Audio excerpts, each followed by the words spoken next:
Salam Sumatera Utara bermartabat, salam Indonesia Maju.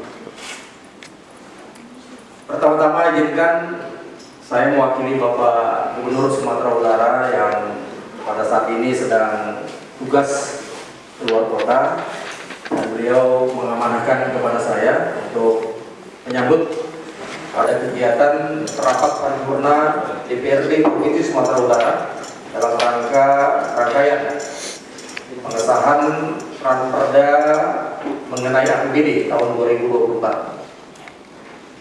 Baik, yang kami hormati pimpinan rombongan dan seluruh peserta, hadir bersama kami dari pemerintah Provinsi Sumatera Utara, Kepala Satpol PP Provinsi Sumatera Utara. Mohon berdiri, Pak. Selamat pagi. Biar dikenal dulu gantengnya nih orang Sumatera Utara. Di sebelah kiri beliau Kepala Biro Umum Sekda Provinsi Sumatera Utara yang mempunyai gedung ini. Selamat pagi, Pak. Pagi, Jenderal. Oke, didampingi juga dengan beberapa OPD yang berhadir dari pemerintah Provinsi Sumatera Utara. Pada dasarnya kami dari pemerintah Provinsi Sumatera Utara siap, Pak, menerima kunjungan para peserta sekolah staf pimpinan tinggi Polri, khususnya Dikrek ke-32 Dikrek ke-32 tahun 2023 yang mengambil tema adalah strategi pengelolaan dinamika Kamtibmas guna menghadapi pesta demokrasi tahun 2024. Kami hormati Pak Kasat sebagai Kepala Biro serta Bapak Ibu hadirin dari Pemda Sumatera Utara. Puji dan syukur kita panjatkan kepada Allah Subhanahu wa Ta'ala. Pagi ini kami merasa terhormat diterima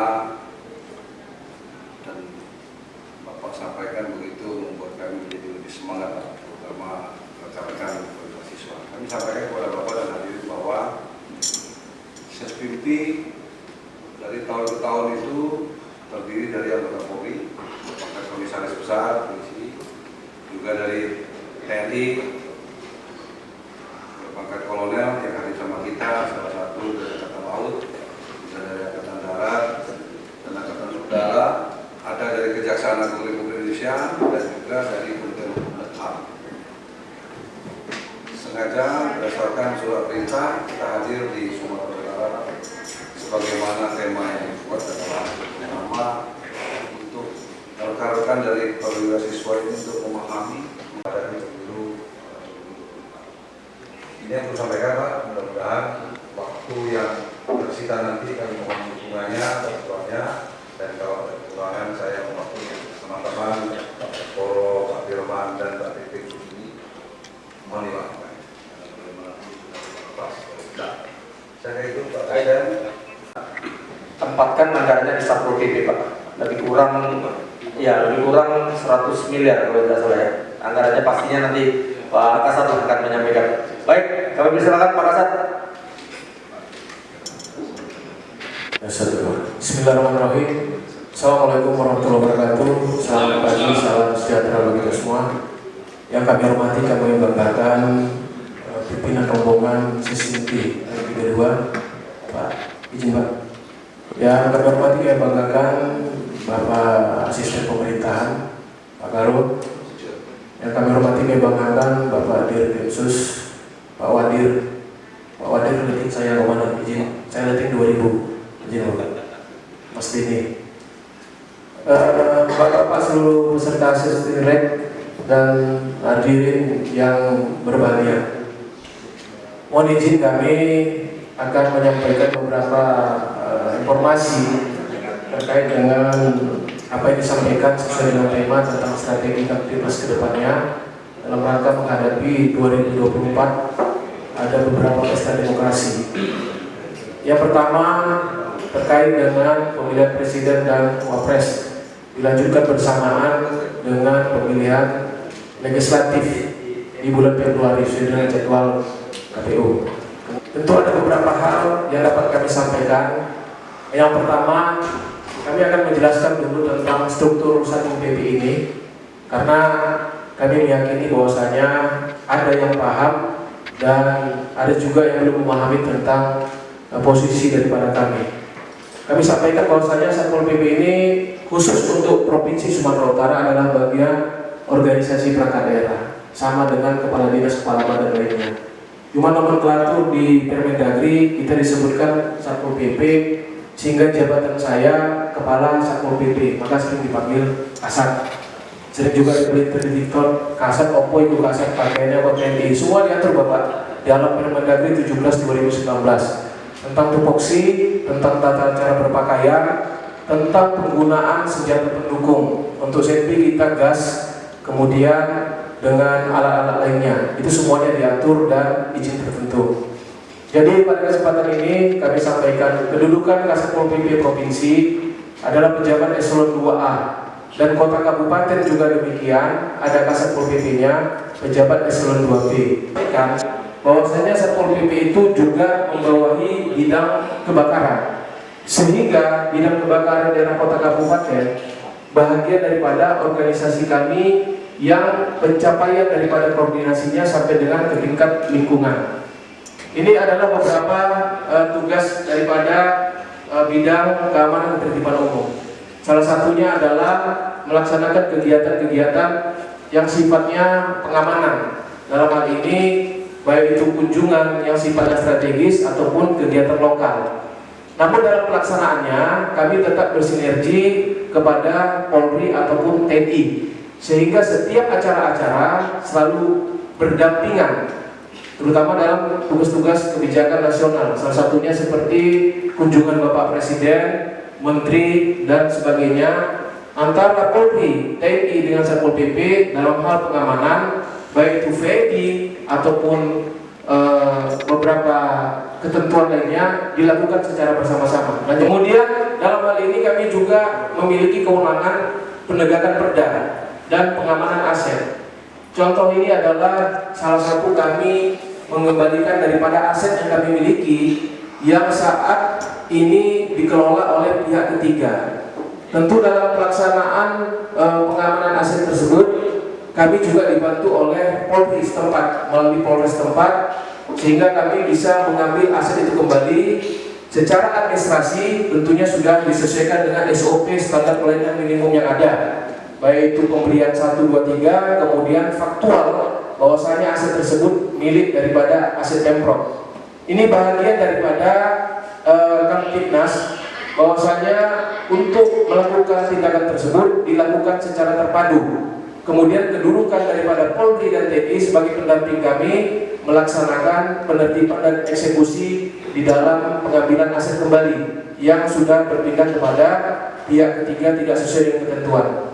Ini terus menunjukkan bahwasanya kemanunggalan kami bersama Polri atau TNI. Lanjut, Bapak-Bapak sekalian, perlu kami sampaikan bahwasanya keberhasilan kami di tahun 2022-2023 bersama dengan kerjasama kami kepada Polri atau TNI, kami sudah berhasil mengamankan aset sejumlah 8.190 miliar, kurang lebih hampir 450 hektar perkalian dengan jumlah aset daripada standar harga yang ditentukan. Ini keberhasilan yang cukup membanggakan, dan kami yakin tidak bisa kami capai kalau tidak didukung oleh pendampingan Polri atau TNI. Dan ini sudah disampaikan kepada Kosubag KPK, sehingga Forkopimda menurut penilaian daripada Kosubag KPK wilayah 1 sudah optimal dalam pencapaian target daripada hasil yang disampaikan. Baik, yang kedua adalah bidang Gada. Kami juga memiliki PPNS Kota Kabupaten menjadi pembinaan kami, begitu juga dengan PPNS yang ada di lingkungan Pemprov. Tentunya kami dalam melaksanakan tugas berkoordinasi kepada Korwas yang ada di Polda. Begitu juga dengan PPNS yang ada di daerah berkoordinasi dengan Korwas yang ada di Polres. Dan hal ini dilakukan dalam rangka penegakan daripada tupoksi yang ada dalam hal penegakan perda ataupun tindakan-tindakan yang sifatnya dilakukan penyidikan dari seorang penyidik pegawai negeri sipil. Ini adalah beberapa keberhasilan yang sudah kami lakukan seperti yang kami sampaikan tadi. Lanjut, nanti kita akan berdiskusi Bapak lebih lanjut, karena saya yakin Bapak-Bapak sekalian juga pernah di kewilayahan, jadi kami hanya sedikit mengingatkan kembali, dan ini pernah memang sudah dilaksanakan oleh masing-masing. Lanjut, ini adalah keberhasilan yang sudah kami raih 2021-2023. Lanjut. Ini adalah naikkan. Yang tadi. Baik, ini adalah keberhasilan yang sudah kami selamatkan, ya. Total nilai sudah 8.318.428 juta. Saat ini kami sedang menangani kasus yang dibumper untuk pengembalian aset kurang lebih 200 hektar, nilai asetnya kurang lebih 700 miliar. Dan keberhasilan ini untuk wilayah Indonesia Sumatera Utara yang pencapaian daripada aset yang mencapai 8 triliun yang sudah bisa dikembalikan. Ini adalah bentuk kerjasama kita. Maka kami tadi sudah berpikir akan menyampaikan laporan ini karena laporan ini juga sudah sampai kepada Menteri BPN dan ATR. Begitu juga dengan Konsulat KPK, begitu juga dengan Bapak Kapolda, begitu juga dengan Bapak Pangdam, yang mereka juga terlibat dalam pencapaian ini. Ini perlindungan masyarakat.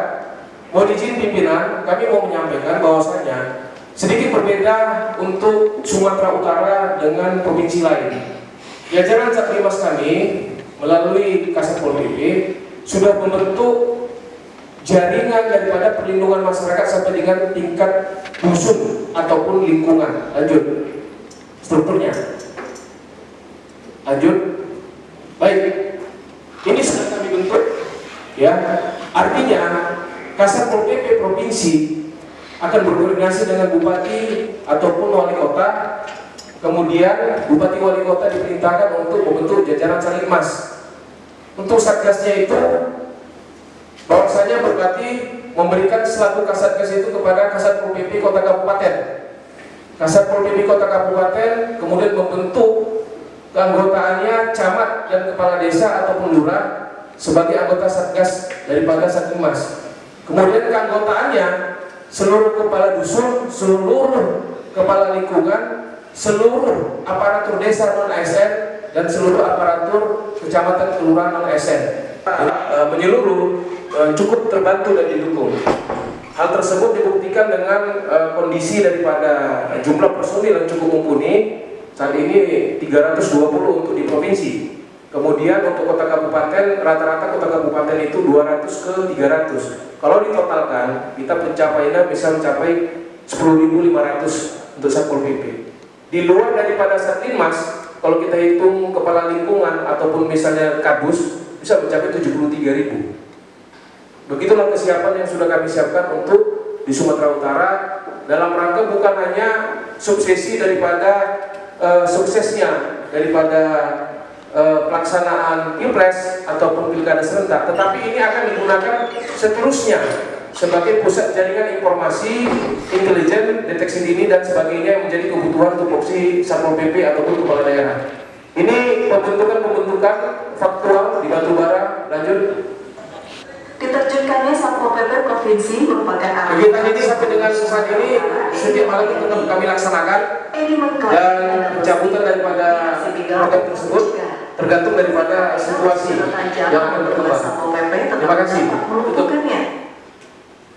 Baik, itu gambaran tusi daripada Satpol PP terkait dengan peningkatan strategi daripada keamanan, ketertiban serta perlindungan masyarakat yang nantinya akan berimpact kepada kesiapan pelaksanaan pemilu, baik itu Pilpres, Wapres ataupun pilihan legislatif ataupun pilkada serentak, menunjukkan yang pertama kami simpulkan kami sudah memiliki jaringan sampai dengan tingkat dusun ataupun lingkungan sebagai deteksi dini sehingga memudahkan pencapaian informasi. Kemudian yang kedua, kami juga meningkatkan koordinasi dan selalu melibatkan Polri ataupun TNI. Kalau untuk Pemprov Sub, kami selalu berkoordinasi dengan jajaran Polda dan Polrestabes Medan, begitu juga dengan jajaran Kodam ataupun Kodim. Kemudian yang ketiga, terkait dengan dukungan pemerintah, bahwasanya hasil verifikasi kemarin untuk bantuan Pilpres, Pileg, dan Pilkada serentak untuk hibah kepada Polda sebesar 40 miliar hasil verifikasinya. Untuk Kodam sebesar 30 miliar yang seluruhnya berdasarkan daripada regulasi yang ada, penggunaannya harus merupakan penggunaan supporting dana yang tidak berbenturan dengan bantuan APBN. Jadi kami akan finalkan bahwasanya dari Karoren akan memfinalkan hari ini ke Mabes Polri mana yang menjadi bantuan APBN, yang tidak dibantu APBN itu yang akan dimasukkan ke dalam hibah. Jadi sekarang dalam tahap verifikasi, kalau jumlahnya sudah final, tetapi verifikasi tentang tumpang tindih daripada bantuan yang kami pastikan 14 hari ke depan kami sudah membuat penetapan, akan kami sampaikan kepada TAPD dan Bapak Gubernur Sumatera Utara. Demikian Bapak Asisten Bimbingan Rombongan untuk sementara kita bisa berdiskusi. Ini menunjukkan kesiapan daripada Satpol PP kota kabupaten ataupun provinsi dalam apa yang disampaikan sebagai tema strategis. Demikian. Wabillahi taufiq wal hidayah. Assalamualaikum warahmatullahi wabarakatuh. Baik, terima kasih Pak Kasat Pol PP. Kita berikan aplaus dulu.